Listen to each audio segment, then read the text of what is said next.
नमस्कार साथियों, गुरुशिला के इस ऑनलाइन यूट्यूब चैनल पर आपका स्वागत है। दोस्तों, आज हम लोग इंडियन ज्योग्राफी के अंतर्गत नया टॉपिक लेकर के आए हैं जिसका नाम है बहुउद्देशीय परियोजनाएं, मल्टीपर्पस प्रोजेक्ट, या इसे नदी घाटी परियोजनाएं भी कहा जाता है। इसमें हम लोग देखेंगे कि कौन सी नदी पर कौन सा बांध बनाया गया है तथा वह कौन से राज्य से संबंधित है, और हमारी प्रतियोगी परीक्षाओं के लिए एक बहुत ही महत्वपूर्ण क्वेश्चन इससे हमें मिल जाएगा। तो सबसे पहले हम लोग देखते हैं कि वह कौन कौन से उद्देश्य हैं जिनकी प्राप्ति इन परियोजनाओं से की जाती है। जब नदियों के द्वारा जल लाया जाता है तथा उन पर बांध बनाया जाता है, बांध के द्वारा जल को रोका जाता है, क्योंकि जब वह जल बह करके समुद्र में पहुंच जाता है तो वो हमारे लिए यूजलेस होता है, हम उसका प्रयोग नहीं कर पाते हैं। उसका सही प्रयोग करने के लिए हम लोग नदियों पर बांध बनाते हैं, बांध के द्वारा नहरें निकाली जाती हैं और उन नहरों के द्वारा उस जल का प्रयोग कृषि के लिए हम लोग करते हैं। तो सूखा प्रभावित क्षेत्रों में जहाँ पर कृषि के लिए जल उपलब्ध नहीं हो पाता है तो इन परियोजनाओं के द्वारा वहाँ पर जल पहुँचाया जाता है। जब कृषि का विकास होता है तो कृषि के विकास के साथ पशुपालन का विकास भी जुड़ा रहता है। कृषि के विकास के द्वारा ही पशुपालन का विकास संभव है, क्योंकि कृषि के द्वारा हरी घास प्राप्त होती है तथा कृषि के साथ साथ इतना समय कृषकों को मिल जाता है कि वो पशुपालन के लिए उस समय का प्रयोग कर सकते हैं। साथ ही साथ पेयजल की समस्या का समाधान भी हो जाता है। जो नदियाँ अपने साथ बाढ़ को लाती हैं, तो जब हम उनका पानी बांट देंगे या उन पर बांध बना करके पानी को सही दिशा में पहुंचाएंगे तो बाढ़ से भी नियंत्रण प्राप्त किया जा सकता है। साथ ही साथ बांध के द्वारा जो जल गिरता है उस पर हम लोग टरबाइन लगा देते हैं, तथा टरबाइन लगाने से होता क्या है कि हमारे ऊर्जा का उत्पादन होता है, विद्युत ऊर्जा का उत्पादन होता है या जल विद्युत ऊर्जा का उत्पादन होता है। साथ ही साथ बांध के पीछे काफ़ी मात्रा में जल इकट्ठा हो जाता है, उस जल में हम लोग मत्स्य पालन भी कर सकते हैं, तो वो मछली पालन का केंद्र बन जाता है और उद्योग को बढ़ावा मिलता है और जैव विविधता का संरक्षण होता है। यह इतने सारे लाभ हमें प्राप्त होते हैं इन परियोजनाओं से, इसीलिए इन्हें बहुउद्देशीय मल्टीपर्पज प्रोजेक्ट कहा जाता है। और देश के प्रथम प्रधानमंत्री जवाहरलाल नेहरू जी द्वारा इसे तीर्थ स्थल की संज्ञा दी गई है। आपसे पूछा जाए कि नदी घाटी परियोजनाओं को आधुनिक भारत का मंदिर किसने कहा, तो हम लोग देखेंगे किसने कहा, पंडित नेहरू द्वारा कहा गया। किसके द्वारा कहा गया? पंडित नेहरू द्वारा कहा गया। किसको? नदी घाटी परियोजनाओं को आधुनिक भारत का मंदिर कहा गया। अब धीरे धीरे हम लोग कुछ महत्वपूर्ण परियोजनाओं के बारे में जानेंगे और देखेंगे कि वह नदी पर कौन सा बांध बनाया गया है तथा किस राज्य से संबंधित है। चलिए, तो सबसे पहले हम लोग देखेंगे कि जब इन परियोजनाओं का प्रारंभ किया गया तो सबसे पहली जो परियोजना थी वो थी दामोदर नदी घाटी परियोजना। इसका प्रारंभ कब किया गया? 7 जुलाई 1948 को। स्वतंत्रता प्राप्ति के बाद हमारी सबसे पहली जो नदी घाटी परियोजना थी वो दामोदर नदी घाटी परियोजना थी। ये आप लोग याद रखेंगे। कहाँ पर स्थित है? ये पश्चिम बंगाल में स्थित है। कहाँ पर स्थित है? पश्चिम बंगाल में स्थित है। और दामोदर नदी को पश्चिम बंगाल का शोक भी कहा जाता है, ये हम लोग याद रखते हैं। और बाढ़ नियंत्रण के लिए या इस समस्या से निपटने के लिए ही इस परियोजना का प्रारंभ किया गया था। 7 जुलाई 1948 को पश्चिम बंगाल में दामोदर नदी घाटी परियोजना से इन बहुउद्देशीय परियोजनाओं का प्रारंभ किया गया था। यह परियोजना अमेरिका की टेनेसी नदी घाटी परियोजना पर आधारित है। एक बहुत ही महत्वपूर्ण क्वेश्चन यहाँ पर हमारा बन जाता है कि अमेरिका की, कहाँ की? अमेरिका की कौन सी? टेनेसी घाटी परियोजना पर आधारित है। काफी बार ये क्वेश्चन पूछा जाता है। अमेरिका की टेनेसी घाटी परियोजना पर आधारित भारत की कौन सी परियोजना है? तो हम लोग देखेंगे दामोदर नदी घाटी परियोजना। कौन सी परियोजना? दामोदर नदी घाटी परियोजना। और सबसे बड़ी बात क्या कि यह स्वतंत्र भारत की सबसे पहली नदी घाटी परियोजना कौन सी? दामोदर नदी घाटी परियोजना। और यहीं पे सर्वप्रथम भूमिगत विद्युत गृह भी बनाया गया। क्या बनाया गया? सर्वप्रथम भूमिगत विद्युत गृह भी बना गया। और एक पॉइंट यह अलग से नोट करेंगे हम लोग कि दामोदर नदी को क्या कहा जाता है, दामोदर नदी को क्या कहा जाता है, पश्चिम बंगाल का या बंगाल का शोक भी कहा जाता है। ठीक है, ये इंपॉर्टेंट पॉइंट हम लोग दामोदर नदी घाटी परियोजना से याद रखेंगे। चलिए दोस्तों, अब हम लोग देखेंगे भाखड़ा नांगल परियोजना।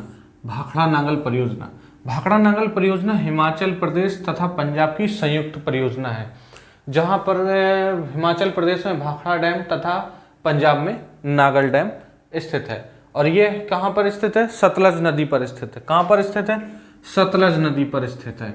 हमसे पूछा जाएगा कि भाखड़ा नांगल परियोजना किस नदी पर स्थित है, हम लोग क्या बताएंगे, सतलज नदी पर स्थित है। और ये भारत का दूसरे नंबर का सबसे ऊंचा बांध है।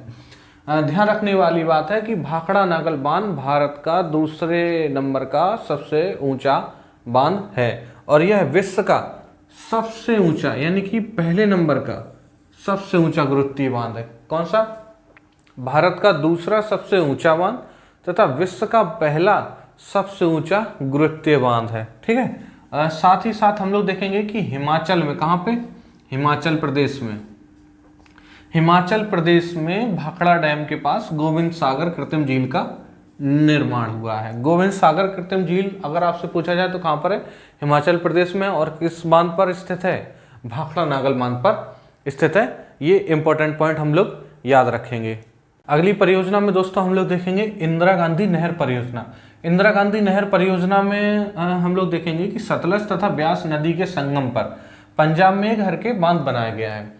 ध्यान रखेंगे हम लोग, इंदिरा गांधी एक नहर है और वह नहर पंजाब में स्थित हरके बांध से निकाली गई है।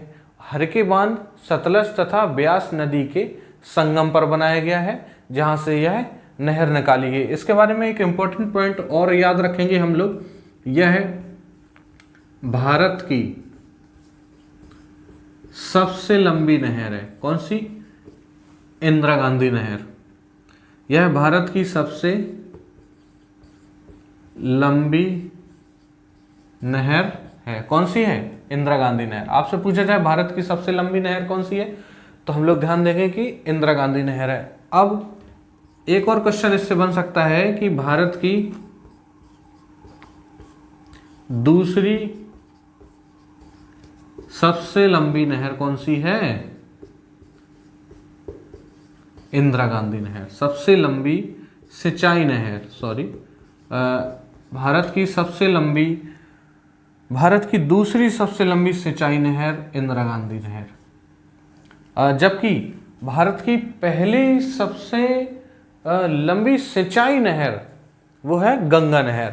ठीक है, याद रखने वाली बात क्या है, भारत की सबसे लंबी नहर इंदिरा गांधी नहर, भारत की दूसरी सबसे लंबी सिंचाई नहर इंदिरा गांधी नहर।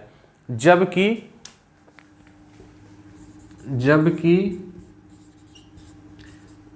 पहली सबसे लंबी सिंचाई नहर कौन सी है, जिससे सिंचाई होती है, कौन सी है, गंगा नहर। यहाँ पे हम लोग सिंचाई शब्द को याद रखेंगे। सिंचाई दूसरे नंबर पर सबसे ज़्यादा इंदिरा गांधी नहर के द्वारा होती है, और सबसे लंबी जो नहर है ना भारत की, वो कौन सी है, इंदिरा गांधी नहर है। सतलज तथा ब्यास नदी के संगम पर हरके बांध पंजाब में बनाया गया है, जहाँ से यह नहर निकाली जाती है, तथा इसका सर्वाधिक जो लाभ प्राप्त होता है वह राजस्थान राज्य को प्राप्त होता है। तो सर्वाधिक लाभ किसको प्राप्त होता है, राजस्थान को। राजस्थान किसको, राजस्थान सर्वाधिक लाभान्वित होता है इससे। ओके, अगली परियोजना में हम लोग देखेंगे हीराकुंड बांध। हीराकुंड बांध परियोजना, इसमें हम लोग याद रखेंगे हीराकुंड बांध महानदी पर बनाया गया है। कहाँ पर स्थित है, उड़ीसा में स्थित है, और भारत का सबसे लंबा बांध है। ये क्वेश्चन पूछा जाता है कि भारत का सबसे लंबा बांध कौन सा है, तो हम लोग याद रखेंगे कि हीराकुंड बांध भारत का सबसे लंबा बांध है, महानदी पर स्थित है तथा उड़ीसा में स्थित है। महानदी को महानदी को उड़ीसा का शोक कहा जाता है। किसका शोक कहा जाता है? उड़ीसा का शोक। या आपसे ये पूछा जाए कि उड़ीसा का शोक किसे कहा जाता है, तो किसे कहा जाता है? महानदी को कहा जाता है। ये हम लोग याद रखेंगे। फिर आता है टिहरी बांध। टिहरी बांध भागीरथी तथा भिलंगना नदी के संगम पर स्थित है। टिहरी बांध भागीरथी तथा भिलंगना नदी के संगम पर स्थित है और भारत का सबसे ऊंचाई पर स्थित बांध है। भारत का पहला सबसे ऊंचा बांध क्या कौन सा है?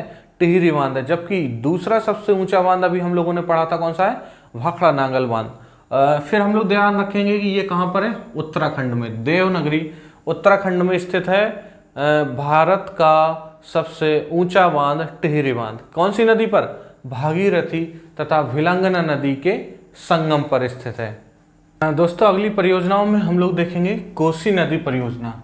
कोसी नदी परियोजना, कोसी नदी तिब्बत के पठार से निकलती है तथा इसे बिहार का शोक कहा जाता है। कोसी नदी तिब्बत के पठार से निकलती है तथा इसे बिहार का शोक कहा जाता है, क्योंकि कोसी नदी के द्वारा बिहार में भारी मात्रा में बाढ़ लाई जाती है, जिससे बहुत ज़्यादा क्षति बिहार को होती है। इसलिए इस पर एक परियोजना बनाई गई है। भारत तथा नेपाल की ये सम्मिलित परियोजना है, जिससे बिहार को लाभ होता है। और लाभ क्या होता है? बाढ़ से नियंत्रण इस परियोजना का प्रमुख उद्देश्य है। उसके बाद हम लोग देखते हैं नागार्जुन सागर परियोजना। नागार्जुन सागर परियोजना, नागार्जुन सागर परियोजना आंध्र प्रदेश तथा तेलंगाना की सम्मिलित परियोजना है, कृष्णा नदी पर स्थित है। इस पर नागार्जुन सागर झील भी निर्मित है। जब किसी नदी पर बांध बनाया जाता है तो झील का भी निर्माण स्वतः ही हो जाता है, और नागार्जुन सागर परियोजना पर जो झील का निर्माण हुआ है उसे नागार्जुन सागर झील कहा जाता है। कृष्णा नदी पर स्थित है, आंध्र प्रदेश तथा तेलंगाना। क्वेश्चन में ऑप्शन ए या तो तेलंगाना आएगा या फिर आंध्र प्रदेश आएगा, तो आप उसमें से देख लीजिए, जो भी ऑप्शन आए इन दोनों में से उसी को सिलेक्ट करें। ओके, उसके बाद अगली परियोजना है हमारी नाथपा झाकरी परियोजना। नाथपा झाकरी परियोजना, नाथपा झाकरी परियोजना हम लोग ध्यान रखेंगे, क्योंकि ये परियोजनाएं क्वेश्चन में सीधे सीधे पेपर में पूछ ली जाती हैं और हम लोग इनको बड़े आसानी से कर सकते हैं। नाथपा झाकरी परियोजना सतलज नदी पर हिमाचल प्रदेश में स्थित है। नाथपा झाकरी परियोजना सतलज नदी पर हिमाचल प्रदेश में स्थित है। उसके बाद हम लोग देखेंगे क्या? इडुक्की परियोजना। इडुक्की परियोजना पेरियार नदी पर केरल में स्थित है। इनके बारे में बहुत ज़्यादा कुछ नहीं जानना है, बस इतना याद रखना है, नाथपा झाकरी परियोजना सतलज नदी पर हिमाचल प्रदेश में स्थित है और इडुक्की परियोजना पेरियार नदी पर केरल में स्थित है। फिर हम देख लेंगे कि तुलबुल परियोजना कहाँ पर है, तो तुलबुल परियोजना जम्मू कश्मीर में स्थित है और झेलम नदी पर है। इतना सा याद रखना है, तुलबुल परियोजना जम्मू कश्मीर में झेलम नदी पर स्थित है। फिर हम लोग देखेंगे सलाल, बगलिहार, दुलहस्ती परियोजना। ये तीनों अलग अलग परियोजना है, एक सलाल परियोजना, बगलिहार परियोजना, दुलहस्ती परियोजना। ये सारी जम्मू कश्मीर की चेनाब नदी पर स्थित परियोजना है। जम्मू कश्मीर की चेनाब नदी पर सलाल, बगलिहार तथा दुलहस्ती परियोजना। और तुलबुल परियोजना जम्मू कश्मीर पे झेलम नदी पर है। तुलबुल परियोजना जम्मू कश्मीर में झेलम नदी पर स्थित है। नाथपा झाकरी परियोजना सतलज नदी पर हिमाचल प्रदेश में स्थित है। इडुक्की परियोजना पेरियार नदी पर केरल में स्थित है। कोसी नदी परियोजना कोसी नदी पर स्थित है तथा इसका लाभ बिहार को प्राप्त होता है। भारत और नेपाल की सम्मिलित परियोजना है। कोसी नदी को बिहार का शोक कहा जाता है। ठीक है, और याद रखेंगे कोसी नदी तिब्बत के पठार से निकलती है। नागार्जुन सागर परियोजना हम लोग देखेंगे कहाँ पर है, आंध्र प्रदेश और तेलंगाना की सम्मिलित परियोजना है, कृष्णा नदी पर स्थित है तथा इस पर नागार्जुन सागर झील भी बनी हुई है। महत्वपूर्ण परियोजनाओं के क्रम में हम लोग अग्नि परियोजना देखेंगे, तुंगभद्रा परियोजना। तुंगभद्रा परियोजना, तुंगभद्रा परियोजना कहाँ पर स्थित है, आंध्र प्रदेश तथा कर्नाटक की सम्मिलित परियोजना है। कौन सी? तुंगभद्रा परियोजना। आंध्र प्रदेश कर्नाटक की सम्मिलित परियोजना तुंगभद्रा परियोजना। तुंगभद्रा परियोजना के बाद हम लोग देखेंगे मेट्टूर परियोजना। मेट्टूर परियोजना कावेरी नदी पर स्थित है। मेट्टूर परियोजना कावेरी नदी पर स्थित है तथा कर्नाटक तथा तमिलनाडु की सम्मिलित परियोजना है। मेट्टूर परियोजना वैसे कर्नाटक आप लोग याद रखेंगे क्योंकि कर्नाटक ही ज़्यादा तक माना गया है। मेट्टूर परियोजना कर्नाटक में स्थित है तथा कावेरी नदी पर स्थित है। उसके बाद आता है काकरापार परियोजना, गुजरात में स्थित है। काकरापार परियोजना गुजरात में स्थित है तथा ताप्ती नदी पर स्थित है।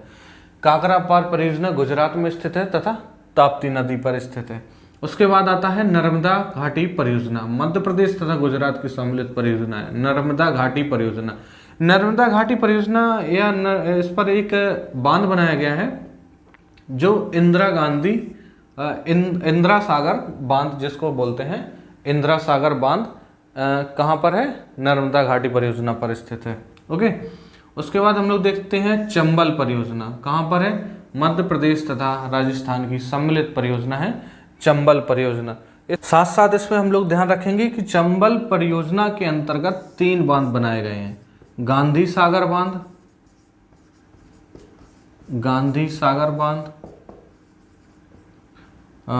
जवाहर सागर बांध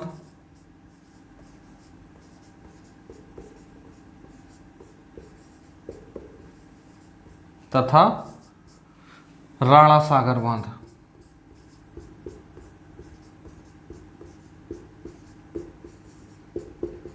कई बार ये क्वेश्चन पूछा गया कि गांधी सागर बांध कौन सी नदी पर स्थित है, जवाहर सागर बांध कौन सी नदी पर स्थित है, या राणा सागर बांध कौन सी नदी पर स्थित है। तो हम लोग याद रखेंगे कि ये तीनों बांध चंबल नदी पर स्थित हैं और चंबल नदी परियोजना जो है वो मध्य प्रदेश और राजस्थान की सम्मिलित परियोजना है। साथ ही साथ फिर से एक बार हम लोग रिवीजन करते हैं, तुंगभद्रा परियोजना आंध्र प्रदेश तथा कर्नाटक की सम्मिलित परियोजना है, तुंगभद्रा नदी पर स्थित है। मेट्टूर परियोजना कावेरी नदी पर स्थित है, कर्नाटक तथा तमिलनाडु की सम्मिलित परियोजना है। फिर आता है काकरापार परियोजना ताप्ती नदी पर स्थित है तथा गुजरात की परियोजना है ये। नर्मदा घाटी परियोजना मध्य प्रदेश तथा गुजरात की सम्मिलित परियोजना है और नर्मदा नदी पर स्थित है। इस पर इंदिरा सागर बांध बनाया गया, ये याद रखना इंपॉर्टेंट है। चंबल नदी परियोजना चंबल नदी पर स्थित है, मध्य प्रदेश तथा राजस्थान की सम्मिलित परियोजना है। साथ ही साथ इसमें याद रखेंगे कि चंबल नदी पर गांधी सागर बांध, राणा प्रताप सागर बांध और ये जवाहर सागर बांध बनाया गया है, कई बार पूछा गया है। इसके साथ ही हम लोग बची हुई जो और महत्वपूर्ण परियोजना है उनको अगले वीडियो में डिस्कस करेंगे।